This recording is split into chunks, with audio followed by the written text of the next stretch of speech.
So yeah, good afternoon everyone. I am Vidushi Sharma. I'm postdoc in GCN team. So you have been hearing about GCN. But a little bit about like who are not like aware of it. So GCN is the platform General Coordinate Network, which is facilitated by NASA. Which distributes the alerts between space and ground-based observatory and thousands of astronomers worldwide about the transients and the multi-messenger alerts. So in this talk, I will be mostly talking about new GCN notices and the machine readability of the circulars. So GCN has been around since 30 years and it has evolved through different distribution mechanism over the time. So it started with phone alerts. They were like scientists used to call each other, bats scientists, about the new alerts. And then email alerts, socket alerts, pager alerts, which no one uses anymore. And there have over the time, many of the instruments joined the GCN. And I will be mostly talking about since 2022, where the GCN modernization effort took in place. So there are two primary products in GCN. So one is GCN notices, other is GCN circulars. So GCN notices on the left is the example of Fermi GBM. And it is generally by the instrument pipeline, and it is written by machine and read by machine. And it has fixed predefined format. On the right side, GCN circular, which like most of the people are aware of. So it is written by human. It has flexible free format, but established style. And it is citable, but non-peer reviewed. So scientific landscape has changed a lot in 3 decades. So the first GCN was used by the GRB astronomers. Then it also took under the umbrella like GW users and high energy neutrinos, and later like any high energy transient trigger which was detected by high energy gamma ray detectors was also reported by GCN. So this is tidal, like example, tidal disruption events and the magnetite giant flares. Also, the GRB counterparts, kilonova and supernova, are also has alerts through the GCN circulars. So the technology landscape has changed a lot in even the last decade, especially in time domain and multi-messenger astronomy. So there are better ways to serialize the astronomy data, and there are industry-based solutions for streaming the alerts. So Vera Rubin, which is coming online next year, is using Apache Kafka, state of the art for streaming the alerts. So the new GCN system is also built on the backbone of this Apache Kafka. So what is it about? So the GCN Classic, which was old system, had 3 different formats and 3 different protocols. Like VO events were transferred using VO event protocol, text were transferred using the email, and the binary files were transferred using the computer socket connections. So the GCN Classic over Kafka uses one standard protocol for 3 different formats, that is Apache Kafka. And in future, we are slowly moving towards the one format JSON protocol, JSON format, and distributing using the one protocol Apache Kafka. So what are the highlights of moving to new GCN system? So it is self-service. Earlier people used to email Scott or like later Judy and me for the subscription. Now one can manage their own subscription. Then it has open standards using one protocol, Apache Kafka. It is open source. Everything is over the GitHub. It is highly available. Every code is running over the cloud. So this is new GCN website. I think like most of you have already aware and have seen it. So the GCN website is one can sign on using one of the single sign-on method, and you can browse and search this new website. So the GCN circular, which migrated last year from old system to new system, here is the website of GCN circulars. So here all GCN circulars are present, and here's the example of GCN circular. And you can browse and search this new archive. You can manage your own email subscription, and you can submit the circulars by email, which was the earlier method, and also new web form page is available for submitting, which is more convenient and quicker way to submit the circulars. So, and also with the new GCN system, you can request the edit for your GCN circular. So we have version history for new any modifications. So after GCN circulars, I will be more talk about this GCN notices. So these are all GCN producers, and it is running over the old system. So GCN notices are generally created by automated pipelines for sending like about the information about the mission or new transients as well. So now it's high time to move to new GCN notices. So new GCN notices here, the actually producer guideline is present over this web page, GCN website. So one can sign in and sign up and can create their own mission Kafka topics using for these new GCN notices, and can create their notices style using the unified schema.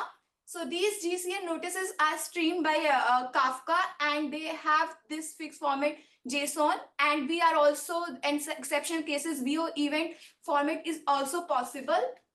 So here are the new GCN producers: Einstein Prof, Swift Guano, and IceCube GW follow-up.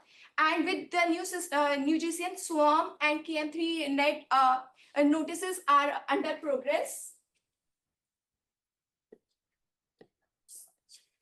So this system is based on the unified schema and the alert format.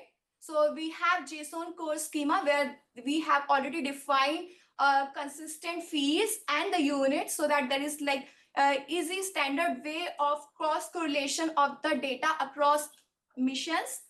So then we have the for each instrument, one can define their specific field if it is not present in the core schema. So core schema act as building block for creating the new notices. This is present over the GitHub website, open source. And here's the example of JSON schema, and example is shown for IceCube GW follow-up. So on the left side, schema is shown. On the right side, notice example is shown, which looks like a simple plain format text with JSON. So brief about how you can create this mission schema. You can fork and use the Git repository. So you can design your schema using the core field present in the over the GitHub repository, and there are sample code and existing example one can use to create their notice alerts. And we have schema browser, which is useful and to navigate for different properties. And I am here, you can, so the notice producers who have like their pipelines already, and want to have new GCN notices, whether it's about the mission or the new transients, we are happy to get them involved. So we can talk it about.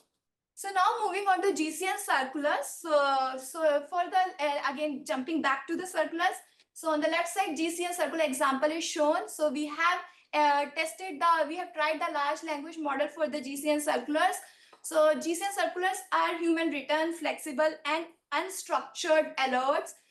It is difficult to parse using the conventional method. So we have tested the large language model for the topic modeling. So where we have created observational based cluster. And second, we have tried it for the information extraction. Here we have tried for the specific case redshift distribution from the GCN circulars. So for the topic modeling based on the observation clustering, I won't go to the machine learning algorithm. I will mostly talk about the results. So we have used the BERT topic, which is Google AI search engine. And here you can see 5 different observational clusters are created using the BERT.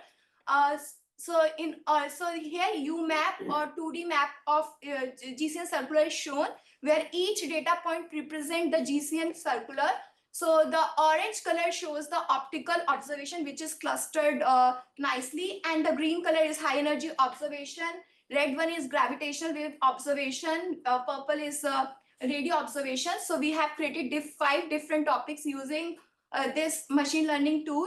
So we can have like different topics with GCN circulars using LLM. So then we have also, using this topic, we have also cross-checked whether it's capturing it properly. So for this, we have drawn the GCN circulars over the years. So you can see for these different clusters. So high energy one is blue one. It jumped in 2004 with the Swift launch. Then it again jumped in 2008 with the Fermi launch.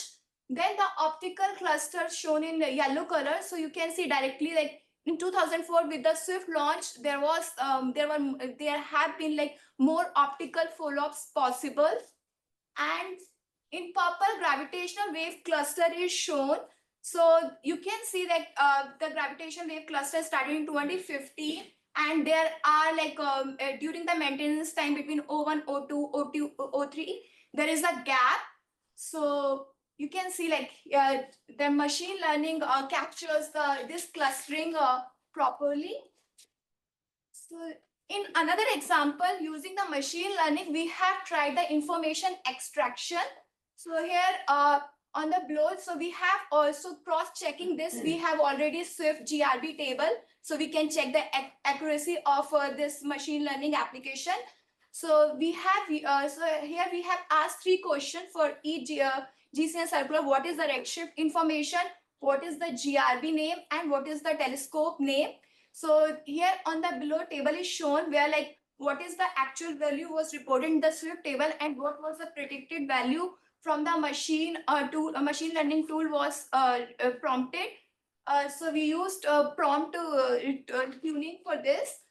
And you can see on the right above panel, so here the redshift distribution obtained from all GCN circular is shown. And you can see that the orange one is the spectroscopic redshift and blue one is the photometric redshift from the GCNs. So I would like there have been talk about like different platforms. So for the GCN platform, I would say that it has been there since 30 years and it is funded by NASA. It is sustainable system and it will be there in future also. So the GCN team is welcoming to the community for getting the new alerts and transit under one umbrella. So we'll be happy to, so you can contact us and we will be happy to explore the opportunity. And thank you so much. And I will be happy to take the questions.